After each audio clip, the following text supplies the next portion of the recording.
This is Kanzenshuu, the podcast, episode 512 for the week of September 8th, 2024.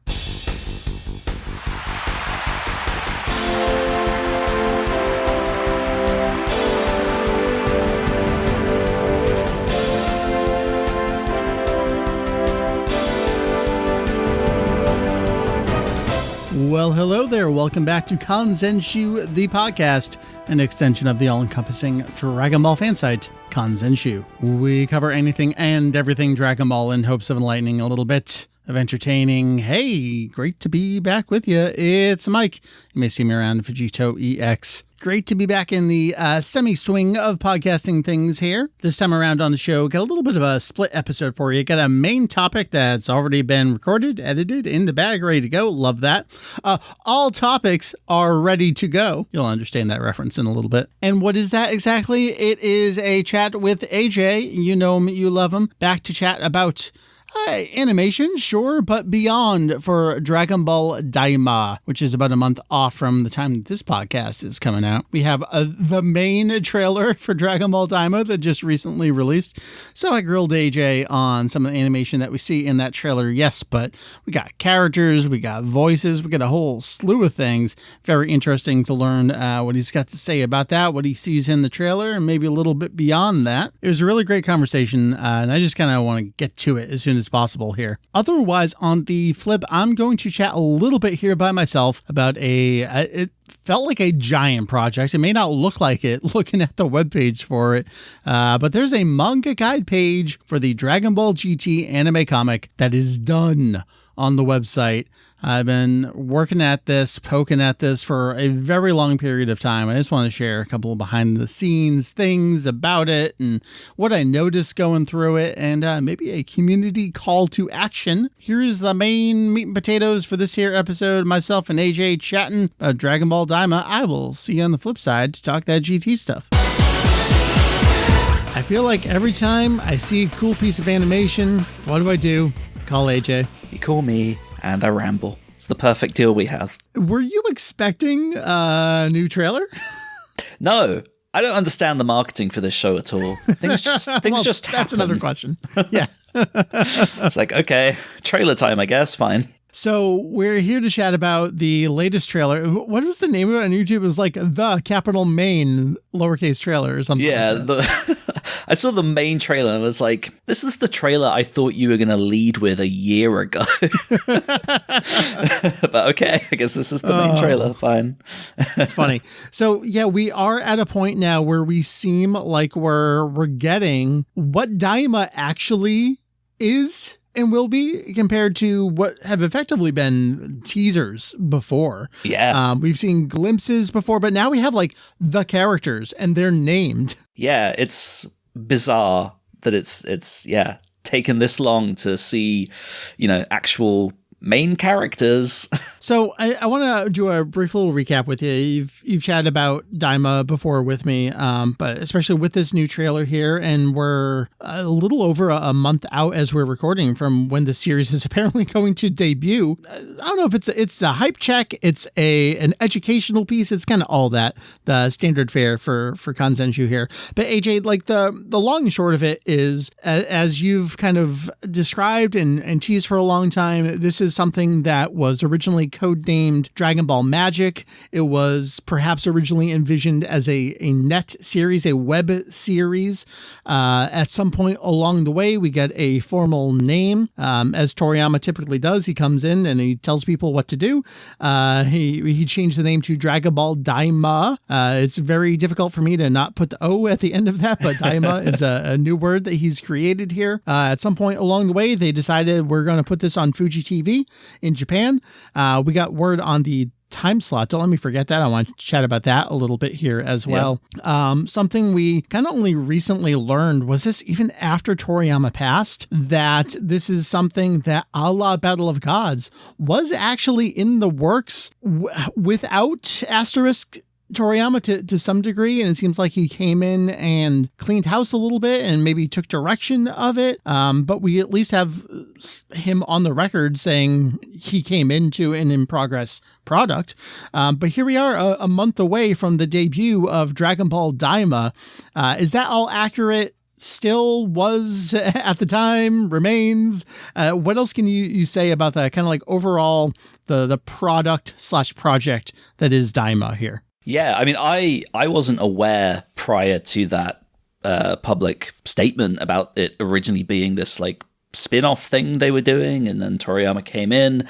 Yeah, as far as I knew, they had made a pilot to like show off the sort of animation style that they wanted to go with, which was, you know, the modern Toriyama stuff that we've just seen in this trailer and some of the previous teasers back in, that would have been, what was it, 2022? Yeah, I think that sounds right. And yeah, off the back of that, they'd then, you know, gone off, got the approval and turned it into this whole series, staff assembled, and yeah, animation work then began about a couple months after that. And yeah, it just seems to have ballooned, I guess, into this major thing. Like prior to that Fuji TV announcement, I had been told time and time again, it will be a web series. And then it went from, this will be a web series to, actually, we're not really sure what's going on with this now. And then out of nowhere, it was like, it's on Fuji TV now. Like, okay, right. I guess that changed at some point. Don't know why, but fine. And yeah, now it's this big upcoming thing, whole new time slot. Yeah, really exciting. Yeah. Two things. I do want to get to the time slot, but before that, I want to back up a little bit because you mentioned the year 2022. We're in 2024 here. Again, we've talked about this plenty of times in the past. We all saw Super Melt on screen. It really seemed like, hey, if we're going to do something with Dragon Ball again, whether that's the theatrical films, giving them enough time to cook in the oven, especially if we're coming back to a series, it needs an extensive pre-production timeline. That seems to have been the case here for sure. Oh, yeah. Yeah, it's been ridiculous. Not as crazy as what the Fuji TV guy said the other day that everything is complete, but yeah, I want to come back to that too. Right. Certainly has been insane. I said a couple times in the past before that, like, you know, we often look at stuff like Mob Psycho 100 as this like gold standard of, you know, TV anime scheduling where like everything, or at least almost everything, is done before it even hits the air, and as a result, you just get one of the most polished looking things ever. And that's Daima. Okay, so let's start addressing some of those things we said we'd come back around to. Sure. The time slot thing is interesting. We're going at like, was it 11:30-ish p.m. on Fuji TV?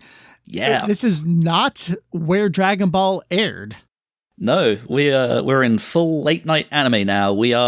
This is essentially the Demon Slayer time slot, just on a different day. I think Demon Slayer was 11:30 on, Saturdays off the top of my head. And yeah, now we are, 11:40 Fridays.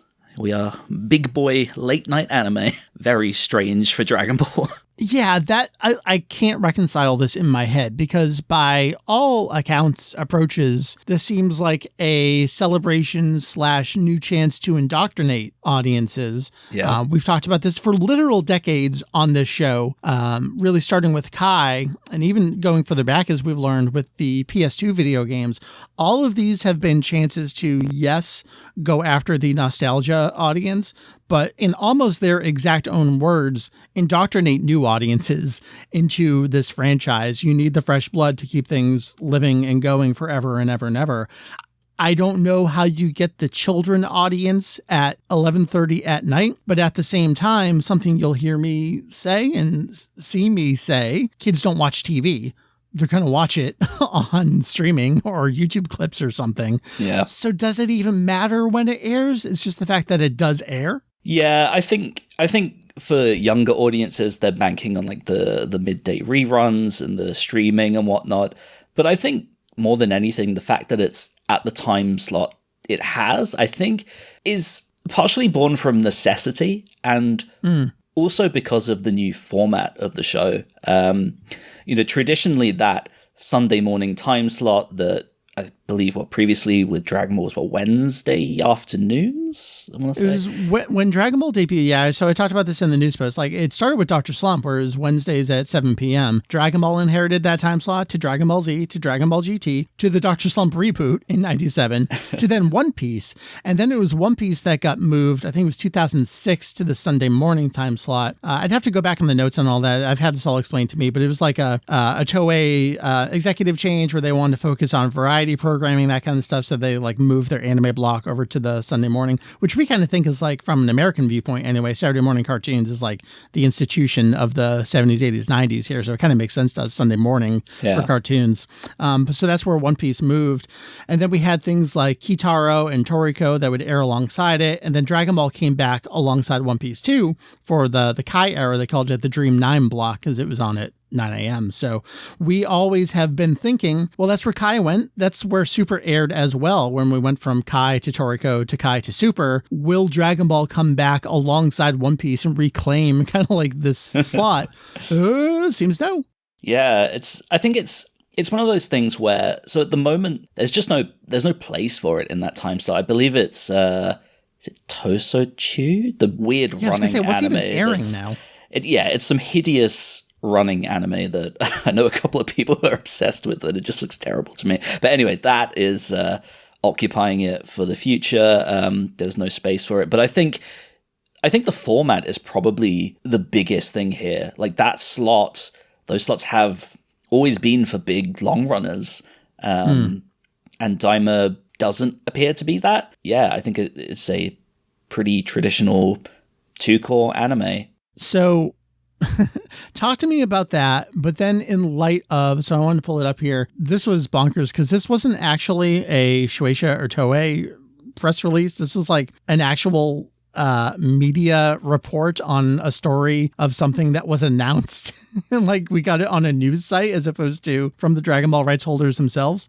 But we got this from programming director Yuichi Nakajima, where the quote was, and this is Julian's translation here, "All the episodes are ready."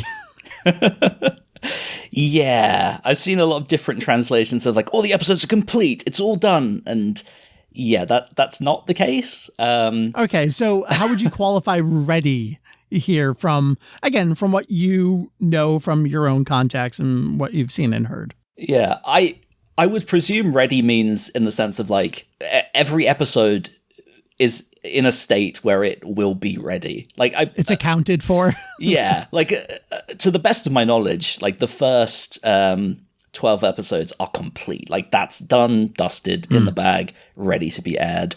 Yeah, as far as like my own stuff that I've been able to find out, I know that back in July there was still finishing animation being done for episode 13, and then as of just a couple of weeks ago, early August, a lot of the final fight stuff was still being animated. It wasn't even like close to the finishing stage yet. It was still the actual layout being done. So yeah, I think in terms of ready, it's like, yeah, like we're all ready to air it and everything will be fine. There's no delays. Everything's in a state where it will be, all good.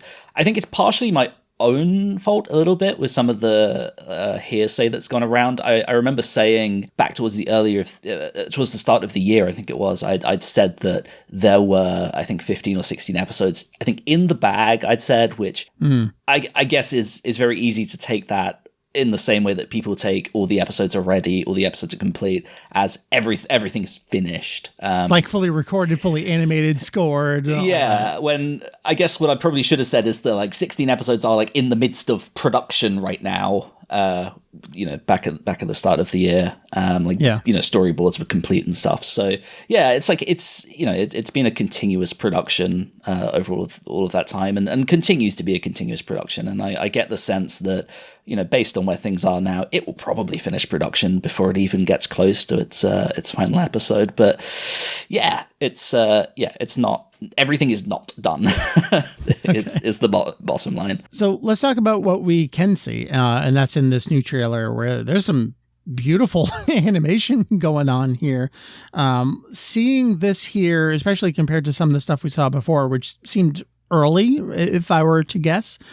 We keep seeing clips of all the characters getting turned into kids, but we've got additional characters here. We've got Pansy, we've got Goma, we've got Glorio, all being shown off. We have new mysterious characters as well. AJ, gun to your head, do we have the Makaioshin? Do we have the Makaioshin? Like, is that what we're looking at? Yeah. Maybe. Certainly looks that way. Okay. Tell me what else you see. I was going to say on the page, but on the screen here. we already know that we have Katsuyoshi Nakatsuru as the character designer for the show. What else are you seeing represented here? I mean, it's clearly his designs, his interpretations of Toriyama. I certainly feel that back of the brain twinge of nostalgia looking at it there.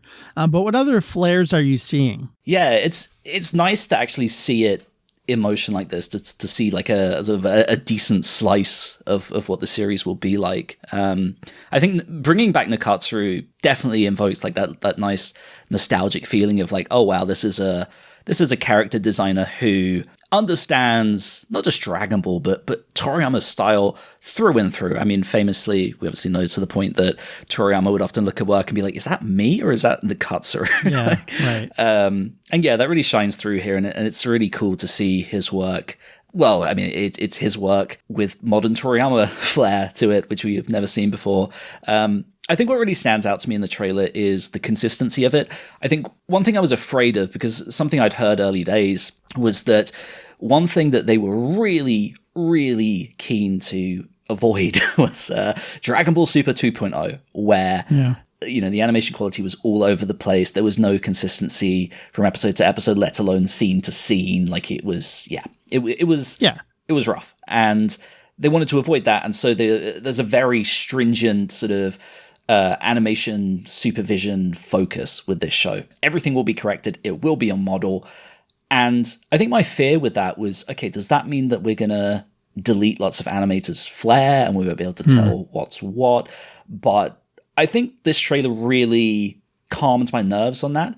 It's a very consistent looking show. It's stunning. I can certainly see the little differences in art styles here and there, but for the most part, everything looks like it belongs to the same show. But what really makes me excited is that it's clear that animators' idiosyncrasies, what makes them so unique, is still there. To point out a couple scenes, there's that shot of laughing Goku, which I thought was so cute, where he sort of has his like chubby arms and legs again. That looks like Shintani's work. You've got that Kamehameha scene that's Shida through and through. I mean, there's even that shot of like Piccolo punching the screen that I'm like 99.9% sure is Yamamuro. Like I'm pretty sure he's here. Yeah. Wow. And there's one bit Takumi Yamamoto for the the bit where like Goku is like nullifying that blast that's coming towards him, and Yamamoto is someone from Dragon Quest Dai, and I think for anyone who followed that show and knows any of its stuff, you're going to see so many names from that show popping up here. It was kind of like transplanting that production onto Daima. So yeah, it looks great. I'm really happy with it. Any sort of fears that I had about that, model first approach just being so draconian. I mean, I, preached for years that, looking at a lot of, those Yamamuro-led things, it's like, man, everything kind of looks the same here. I'm not really seeing any sort of interesting flair. It sort of feels like there's a really nice balance here of, it looks like the show, it fits the character sheets, but also animators are getting to have fun, and yeah, it looks great. Yeah, that was definitely my takeaway from watching it, is from scene to scene, like, yeah, this feels like a cohesive product already. I mean, it's also a vertical slice isn't perhaps the best word to describe it. Like they're very self-selecting what scenes they're showing us here to make it look that way. Yeah. But that was definitely my takeaway from it. Something we learned is that we're going to get some recap content perhaps here at the beginning of the show. Is that what the 10 extra minutes is going to be? Are we going to get like we got in Superhero and some of the other things we've seen? Yeah, that's my guess. I remember one of the very, very first things I was ever told about Daima was that Kubota was on episode 1 and would be animating a good chunk of it in that classic Z style that we've seen in those teasers, and that it would then swap to the modern stuff once we got into things. I didn't really know what that meant. My initial presumption was that like, oh, it's going to be like a Z style, and then they get turned into kids, and then it changes or something. But now seeing these trailers and seeing that bonus 10 minutes, I'm thinking yeah, I think we're probably getting like a, you know, an amazing Kubota recap in that style. Like you said, like we saw in Superhero and whatnot. So yeah, that seems like it's going to be really, really cool. The other notable thing about this trailer is we have voices for the first time. Yeah. I thought it was really interesting how they confirmed Nozawa, but didn't really confirm Nozawa at the same time. Like she's been there along the way. Like I'm even thinking back to when they said she's here, they didn't really say she's here, but she is. She's voicing Goku in this show. But notably, we do have a new voice for Kaioshin. Yeah. And this is our third voice for Kaioshin. We had Mitsuya, who was the original voice. And of course, we're having issues today. I can't load my own site to see who the second Kaioshin was. But no, he was there. So this is a third Kaioshin voice. Of course, they attribute it only to the mini version. But then we have new characters entirely. I'm a little wondering/worried because we do see normal versions of characters before they get shrunken down. Is this a chance for a soft voice cast reboot? Like, are we going to get Nozawa as Goku the whole way through in like a Sailor Moon Crystal kind of way, in that Mitsuishi was the only Usagi, but everyone else was recast? Do you have any thoughts or insight into that here? I don't. I don't even. I had no idea. I've had so many questions like, oh, do you know if they're going to change the voice cast up? Do you know who the composer is? I'm afraid I don't know anything. No. Yeah, I was really surprised to see that Kaioshin was recast, and I'm also really curious to see what they do with some of the other voices. It would be so weird to have Nozawa and then everyone else not the voices that we know and love. So I guess I hope that's not the case. I think I've always been of the opinion that, like, you know, if they're ever gonna, you know, redo the cast, it needs to be at a period of time, you know, long after, you know, the inevitable has happened with many of these voices we love, and maybe they're doing a reboot or something like that. Yeah, it would have to be like a the right completely moment. Separate. Yeah, because this is clearly tied to the lineage of the existing story. We're still waiting for maybe some of that information about the placement. I mean, everyone's going around with the narrative that it's post-Boo, pre-Battle of Gods, but they certainly haven't said anything about that. AJ, something that I thought was very interesting about this trailer is that we saw Super Saiyan in this. I think there were some thoughts of, are we not going to get any transformations whatsoever? Yeah. As far as I'm aware, you know, there was always going to be Super Saiyan and, you know, all the stuff that we know and love from the original series, but any of that, like, super stuff, Blue, God, whatever, Instinct, was not to be present. That's still the last thing I've heard. I don't know what the case is, but I actually didn't see Super Saiyan's design work until maybe like 2 months ago. It was like great to see it finally. Like, I'd only ever heard about it, you know, through the grapevine that, it's the mini Super Saiyan. You can definitely expect that from Goku. You'll see it on Vegeta. I don't think that's a huge surprise. It's cool to see, and I'm curious to see what else the show brings on that front. Something else I wanted to ask/pin you on was you retweeted yourself recently where it was something about, and I don't unfortunately have the wording in front of me, I'm going to look for it as you talk here, but you were like something about GT and Toriyama's take on GT, and you're like, no, actually it is Toriyama's take on GT. What's the deal? What's your explanation here? So I guess the best way to put it is that, how do I put this? I think the closest thing I could think of was how Toriyama sort of looked at the original Broly story and then kind of like conjured up this whole new thing where it's like, oh, I'm now going to include minus elements, and we're back on Earth now, and there's these characters of Chilai and Lemo, and like there's a loose concept to it. Like, we still have like green Broly hair and that kind of thing, and Paragus, you know, being killed and stuff. Like, there are some common elements there, but it's still very much a new story. I guess from what I understand of Daima's plot so far, it's that there are some elements, some ideas. It's almost that meme that people always say about GT. It's like, oh, great ideas, bad execution. Yeah. It sort of, to me, it sort of feels like, you know, they've gone, okay, adventure vibes, cool. Here's this thing, cool, let's take that and like change it a little bit, tie it into this new story. Like it's not going to be like, you're not going to get like a new version of Baby or a new version of Super 17, but it's like, it's some of those small concepts and ideas that have been taken and extrapolated and, turned into a new story that I think fans of GT will look at it and go, oh, that's that thing. Fine, cool. And yeah, you sort of go from there. I'm hesitant to say too much. I sort of made it a point not to talk about story stuff and only production stuff, but yeah. That's right. I'm going to push you as far as I can on these kinds of things. So I pulled it up just to put in context what you were talking about there. Your tweet was, having gained a better understanding of Daima's full story over the past year, I'd like to retract the "it's not GT at all" statement here and instead reframe it as loosely Toriyama's GT, somewhat akin to how the Broly movie was Toriyama's take on the old Broly movie, which is basically what you just said here, is taking the individual elements here and there and kind of picking and choosing and crafting something new out of that. That really reminds me of something we see time and time again, which is almost a Nintendo way of game development. I promise this will wrap back around to something that makes sense. But we see, especially from things like the Giga Leak with Nintendo, they'll have ideas on something and say, we were working on this back in the Famicom, but we couldn't make it work. And we don't see it resurface until the Wii U, the Switch, ideas they have for things like Mario games or abilities that they want to do. And they hold on to them for decades at a time. Toriyama does the same thing. We've seen this time and time again where he'll mention something in an interview that just sounds like, oh, there's crazy Uncle Toriyama saying something in an interview again, making up new lore. One of the examples was like a double eye visor scouter, which we ended up seeing in Resurrection F a few years later. There are just things here and there, and I'm just waiting for some of those to come to fruition.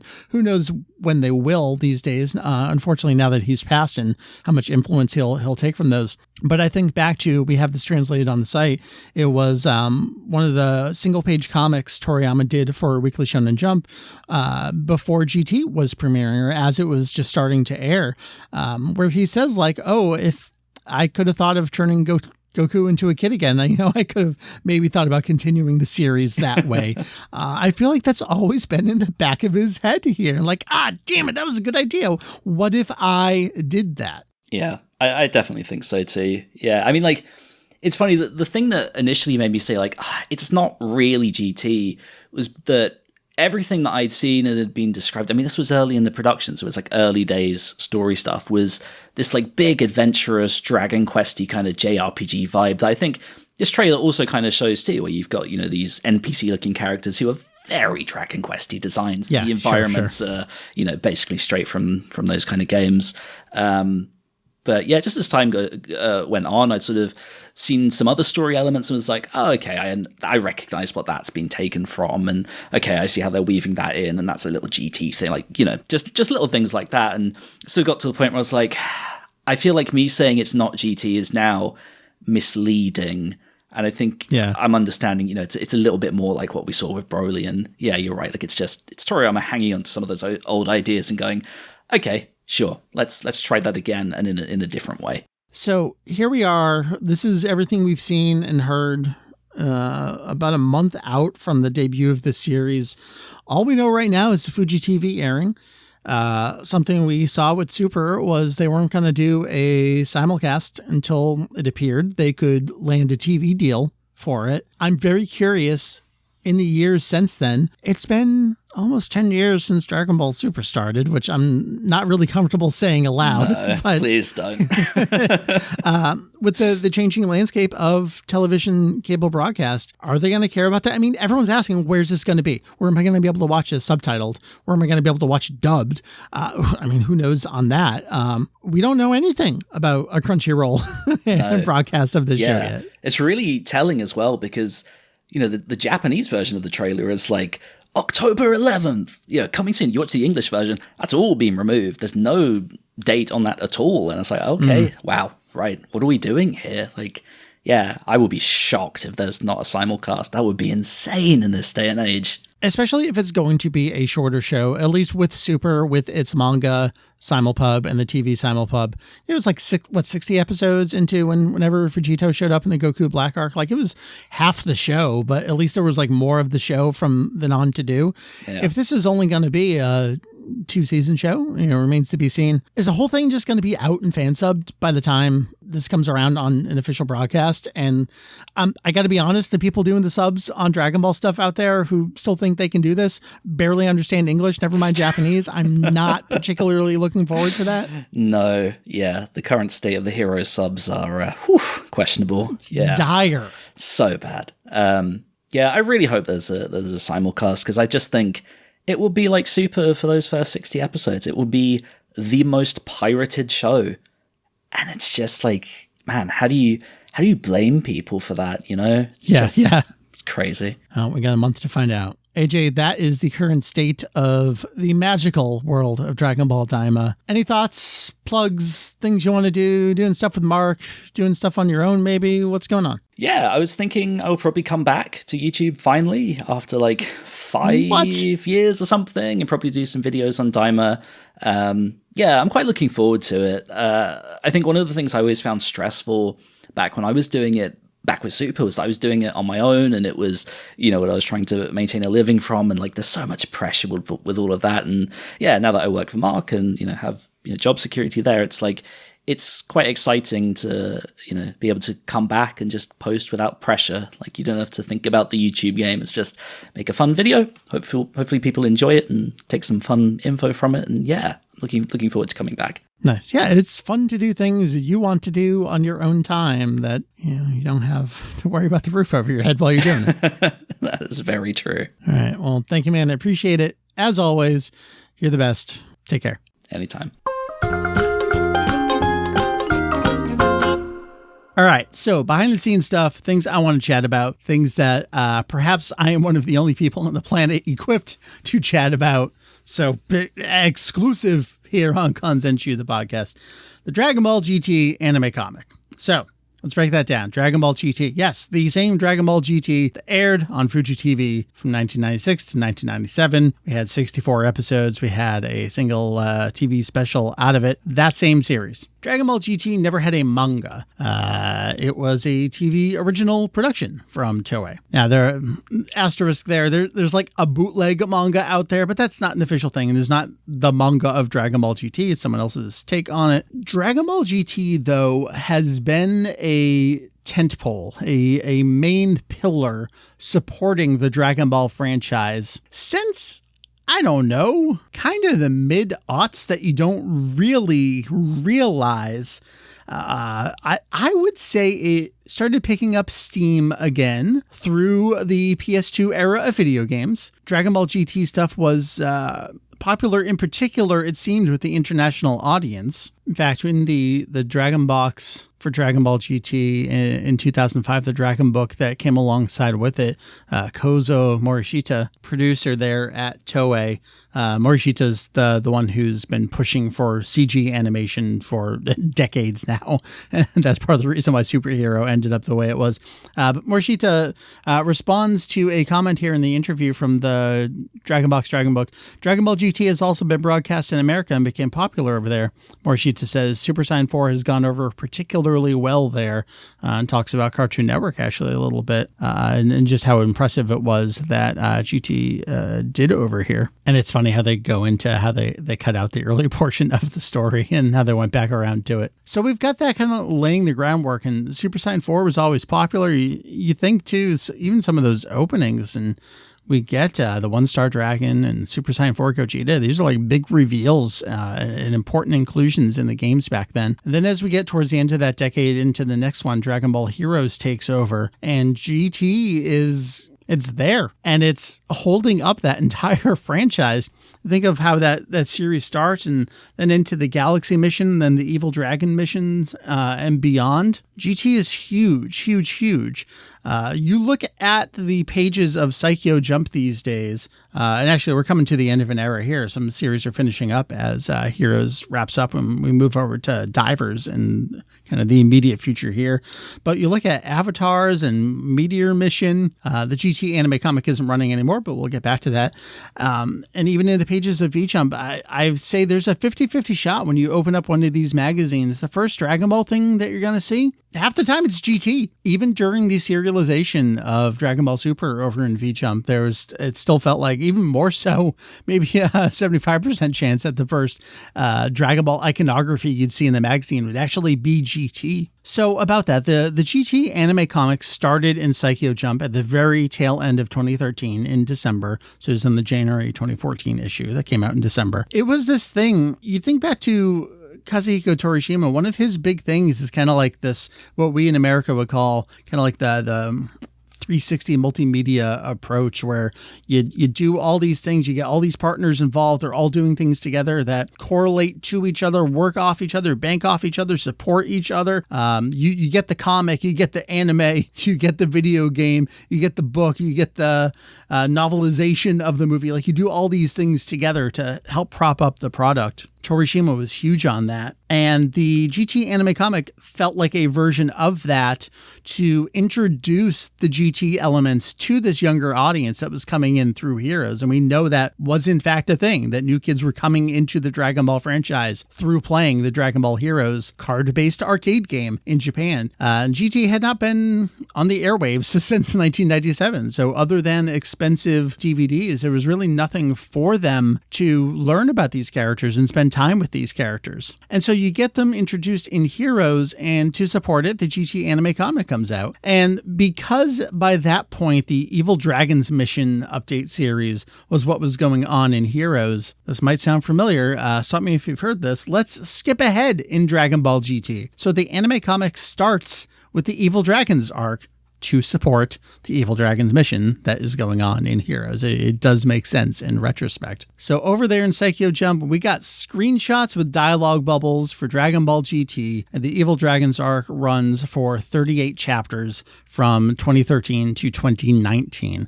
And at that point, what do they do? Again, stop me if you heard this before, they loop back around to the beginning of the series, and we go from the Evil Dragons arc to the so-called Space Exploration arc, and that covers the next 13 chapters, which itself then transitions into the actual Baby arc for another 22 chapters there. And that ran just about until a yearish ago in July 2023 in Psycho Jump. And at that point, it seems like they took the GT anime comic out in favor of running a colorization of the Sandland manga. And that just wrapped up this month in Psycho Jump with chapter 14. So it kind of remains to be seen what they'll do in the future. Because at this point, the only thing we don't have serialized is the Super 17 arc of Dragon Ball GT. So that had just kind of quietly been running for a decade over in Psycho Jump. The collected edition exists and consists exclusively of just the Evil Dragons arc. There are 3 volumes of that have been released. All 3 of those came out the same day in December 2019. And we have no word on if they're going to do collected editions of the early portion into the Baby arc. Now, if you look around at online documentation about this, it's bad. At best, you will see people saying, yep, the Evil Dragons arc came out, and here are the 3 volumes about that. Anything other than that is usually me answering questions on either my own forum or Reddit about the GT anime comic, because again, I am one of the only people equipped to answer these questions. So it's been bothering me for, 10 years, that there is an entry for it in our manga guide on Kanzenshuu, and there's no page to support it. Well, that has come to an end. There is now a full page to support it. I went through the entire thing, all, I think, 73 chapters of the Dragon Ball GT anime comic. You've got chapter numbers. That includes overall chapter numbers and then individual chapters within the specific arc that it is a part of. So, for example, something like, I'm just going to scroll down and go to a random one. Chapter 56 overall is the 5th chapter of the Baby arc. So you've got chapter numbers, you've got chapter titles in Japanese, Romanized, and English translation of it. You've got page counts for all of them. Spoilers, they're almost 99.9% 16 pages. You've got a release date for it and which issue it was published in, what was the price of that issue, and what episodes of GT does it adapt within that chapter. All that information, as far as I can tell, is exclusively right this moment only on Kanzenshuu. The way that I checked that was I did a Google search in English and Japanese on google.com and google.co.jp, putting specific chapter titles that are not as generic. Like some of them are Vegeta versus Baby. That's very generic. So I went for another one. So for example, one that's a little more specific is Baby Arc Chapter 10, translation, a reliable friend comes to the rescue. It's what we went with. But I put in the Japanese text in quotes of, again, this is me saying it, Tanamoshi Skitto Arawaru. You put that in, and the single search result is my page on Kanzenshuu. So that tells me that no one else has compiled any of this chapter information to the degree that we have. That feels real good. That's the kind of stuff I really, really love doing. So I want to share a couple fun little anecdotes from my research here. There is a 4-way tie for, I don't know how to describe this. The best way I came up with was episodes that were covered in the longest stretch of individual chapters. So, for example, episodes 59, 60, 61, and 62, so very close to the end of the series, each of them spanned themselves 4 chapters. So to explain that a little better, for example, episode 62 was covered across chapters 31, 32, 33, and 34. So there were 4 episodes that themselves were covered across 4 chapters. On the flip side of that, chapter 50, the Space Exploration Arc, chapter 12, covers episodes 13 through 19. That is 7 episodes worth of content in the span of just those 16 pages. Now, what they did here is Space Worms completely skipped over. Lewd stuff mostly skipped over entirely. Sigma stuff extremely cut down. It is wild how much stuff here in this early portion of the series when they loop back around that they cut out there. Mentioned this about page counts, but every chapter except for one is 16 pages long. The only one that's not is chapter 49, which is 11 of the Space Exploration Arc. That one was 20 pages. Now, that chapter was published in the May 2021 issue of Psycho Jump, and that was the last issue before the magazine went on hiatus for the summer and then relaunched with a kind of refreshed format in the fall in the September 2021 issue. So I don't know if they just wanted to cram in, a little extra content because that was going to be the last one for a bit if they really wanted to end on a specific point for that chapter. But it's really interesting that that's a single chapter from this entire run that is not 16 pages long. Now, funny thing about that chapter is at the very end of it, it says it's the end of the Space Exploration Arc. You get the name of the arc and then Owari. This is the end. Except it wasn't, because the next 2 chapters just continue onward with the arc name of the Space Exploration Arc, and they keep counting up the chapter numbering from there.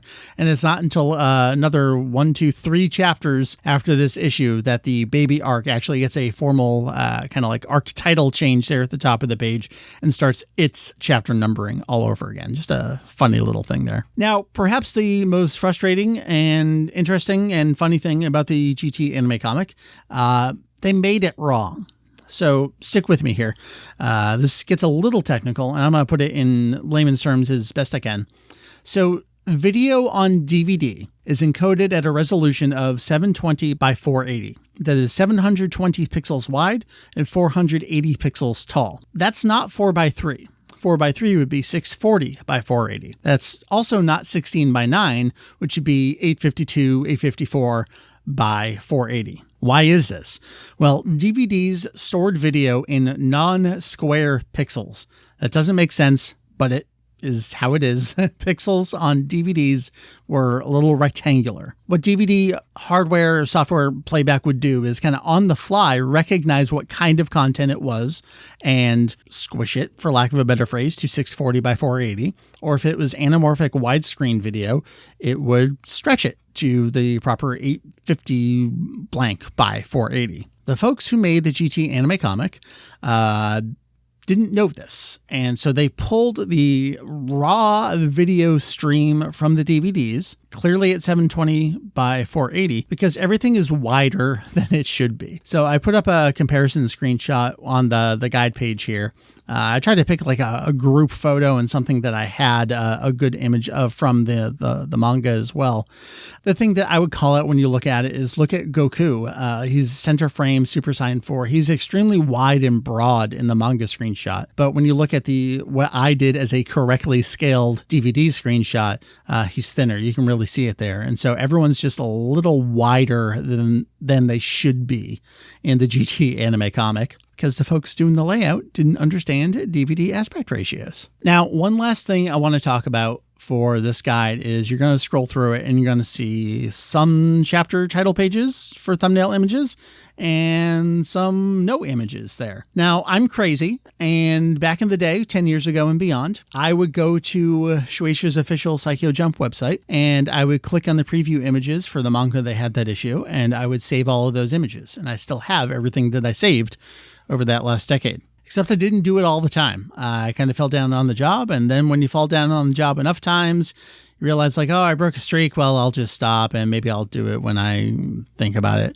And that's kind of what you see reflected on the page. The Psycho Jump website, if you click to their manga section, you could scroll through and see all the manga series that were in that issue, and you could get little preview pages. And because the first page was a title page, you would get the title page for most of these series. So I got a lot of the GT ones, but there's a lot I don't have. Now, could I just scan all these? Well, yes, I literally own all of these issues, so I could do that. In fact, that's what I did for the first chapter, because I didn't have the digital version of that, so I scanned it myself. Problem with Psycho Jump is these are really thick magazines. There are a couple in particular, 2019. These May, July, September, November issues, and then going a little bit into the next year. These are over 900 pages. These are thick magazines. And the GT anime comic is not a particularly popular one, so it gets placed in not so optimal positions within the magazine. That makes it really hard to scan without breaking the binding on these magazines, which I don't particularly want to do. So I did a couple things. I grabbed everything that I had saved over that last decade, and I had a good bunch of them. I then went to archive.org, and I knew this was not going to work for a couple specific reasons. And I tried to pull up as much as I possibly could from Psycho Jump and its various URLs over time. The problem with Psycho Jump's website, and I detail this probably a little better in writing in the Patreon post that I put up alongside the launch of this guide, they would reuse the same URLs for images issue to issue, month to month, or bi-monthly when they updated the website. They would upload new images on top of prior images at the same URL. So for example, 09_1.gif. They would upload something as that file name to the same folder month over month over month. So one month, that's going to be a Dragon Ball GT anime comic title page. The next month, that might be something from one of the Naruto spinoffs, one of the One Piece spinoffs, one of the random one-shots that's in that issue, because they move things around. And so the numbering reflected the order of the comics in the issue, and things would be different issue to issue. So archive.org that month would notice that the web page was changed and might have an accurate snapshot of the overall web page from that month. But because the URL structure for the images was the same, it wouldn't necessarily grab a snapshot of those images. So sometimes you go back to the archive.org versions of these web pages and you click the image or preview of the GT anime comic and you get something entirely different from months removed from when that web page was. I did my due diligence and I went through every URL permutation. Sometimes they use GIFs, sometimes they use JPEGs. Sometimes they use slightly different numberings. There was a URL change for the Psycho Jump website. I looked through 1 to 4 numberings on all of these, 01 through like 25.gif on all of these. I think I rescued 1, maybe 2 title pages that I didn't already have. So was it worth it for those? Yeah, it was worth it for those, but I'm missing a ton. So my call here is, if you're listening to this and you're like, Mike, I'm as crazy as you, I saved some of, maybe more, all of those preview images. I got you. Holy crap, let me know. I want those images. I want to get them on that page. Again, could I just scan them? Yes. But I think there's a really cool consistency to having the actual digital files, larger quality, better than a scan. I think that would be really cool. I don't know if anyone else out there is as crazy as I am, because I haven't seen any of this documented anywhere else to this degree over this last decade. But it's worth a shot, right? Get this information out there, see who does what, who's got what. I would love to see what you have. That is a little bit of insight into the insanity of my brain and my work process. If you'd like to see and learn more about that, check out the Patreon post. It went live alongside the debut of this guide. Got some cool photos in there, and maybe you'll learn something else along the way. That is going to bring us to a close. www.kanzenshuu.com. That is kanzenshuu.com.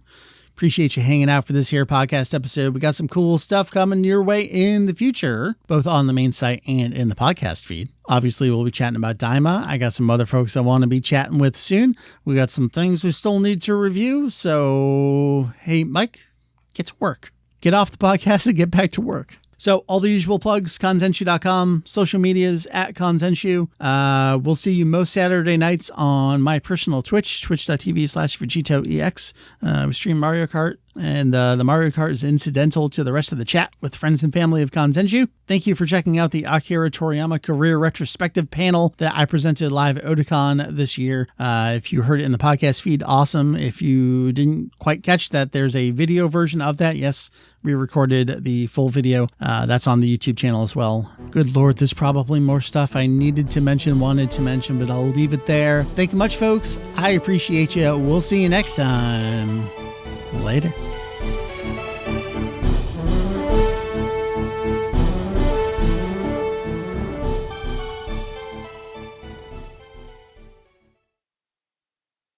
That's the name of their website. We cover anything, everything. We cover words, huh?